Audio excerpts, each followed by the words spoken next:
Hello everybody, and this is video 7 in the second series of Painter 2023 Step-by-Step. Okay, so like I've said all along, what I'm doing here is I'm just exploring Painter and trying to look at all the new stuff and see what might be helpful. So we looked at thick paint as something that could go along with the fluid brushes, making them thick as well. And because because the fluid brushes are transparent, they should work pretty well with watercolor. But watercolor now has a little bit of a issue with pickup underlying color. Like for instance, I've got a watercolor layer and I've got pickup underlying color selected. And I have Skip's Grainy Bristle, and we've got a blue here. And so I'm just going to take this in the watercolor layer and stop that. We're going to go up here to take off Apply Dab Stencil, which was set up to a flow map. Now I'm going to get a smoother kind of look. I'm going to make it kind of dark and then fan it out so that it gets lighter and lighter and lighter and lighter and go over these colors. Okay, so we let it go, and it's a very nice watercolor wash. And if I turn off the layer, you'll see that it didn't pick up any underlying color. Now, you remember that underlying color requires that, let's go to Advanced, and I'm going to go to Blending. Remember, we wanted automatic, the restoration to be less than the bleed, or close to. Well, here's what happens. When you reduce the resaturation to less than the bleed amount, you're going to get something like this. Let's get rid of these again.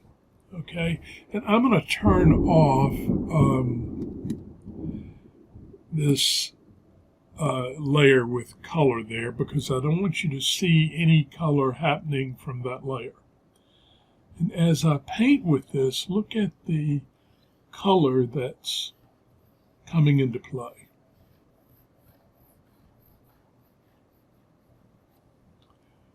See that color in there? Well, anytime you increase the,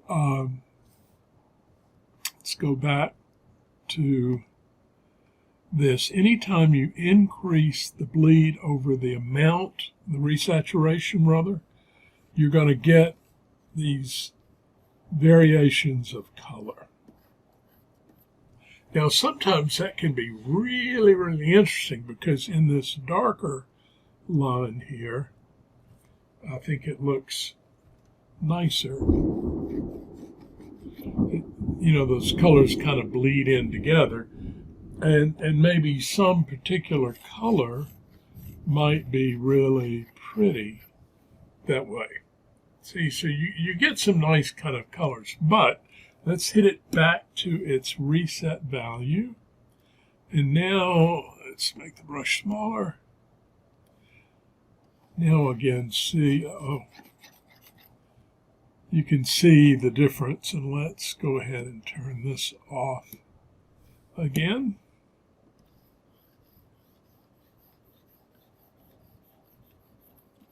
See how pure the color is. All right, so we can't use pickup underlying color with watercolor, but that doesn't mean we can't still have pickup underlying color on, as long as we're not changing that setup. So I'm going to open up another another template. It's already open, actually. And it's my leaves template. I want to make it a little bit smaller. Okay.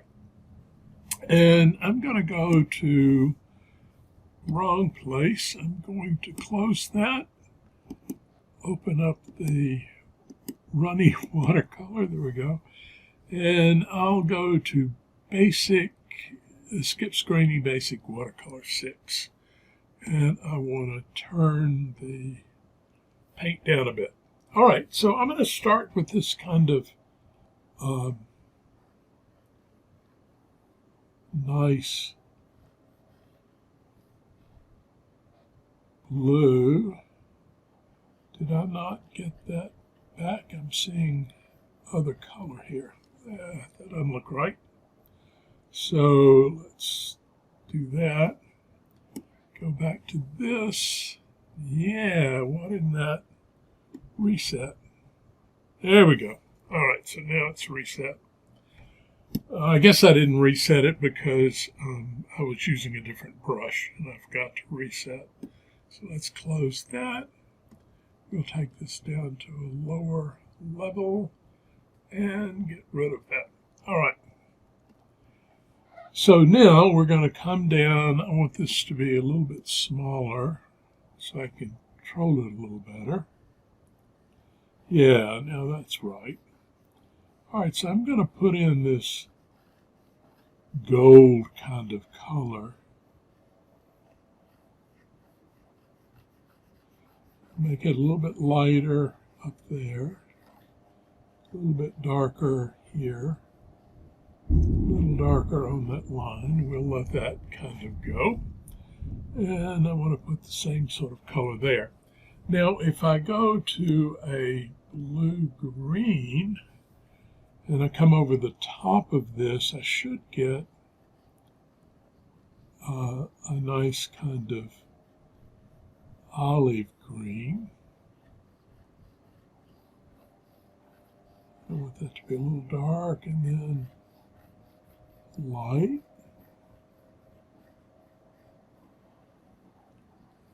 And we'll do that kind of light up there so we still get some of that orange. Now see, that's kind of nice, and we're going to put a little bit of that in there. I need to make the brush a lot smaller, and we'll bring it in, and I want to not carry it to the edge because it's going to go out a little bit. All righty, there we go. So now I could put in a little bit of this sort of brown color.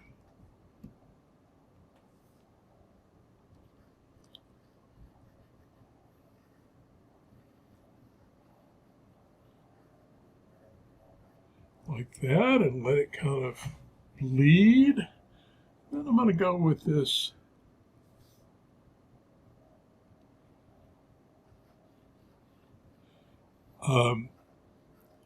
olive. As you can see, my color is getting a little bit muddy, but we've got some color there. All right, now let's go to, let's see, we're going to go to the fluid paint brushes, and we are going to select, I think we're just going to select brushy.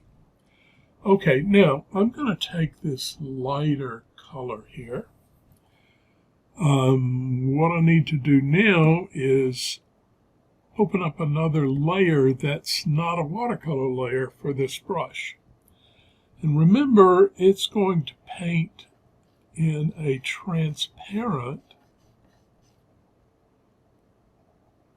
Okay, let's hit reset again. Hopefully that reset it. Yeah, there we go. Now this is going to paint in a transparent kind of manner, but it also picks up underlying color. And so it's going to blend what's beneath it. And it also tends to pick up some of that color. Now, if I take it and just kind of one stroke and pick up, I'm going to add that green color to it, like that.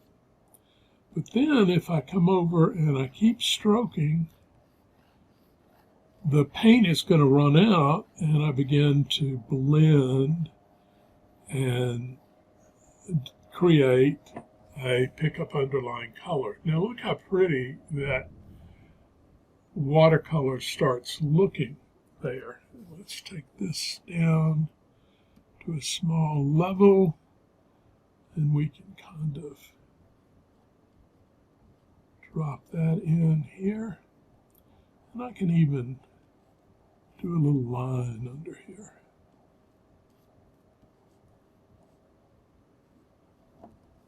All right, so what we're seeing here now is using the two together, but using that transparency.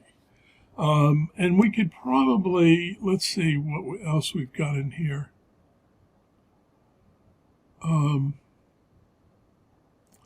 This thick bristle might be a little bit too intense. Let's turn that layer off so you can see what it looks like, and we'll add another layer, and we'll go back to this light green.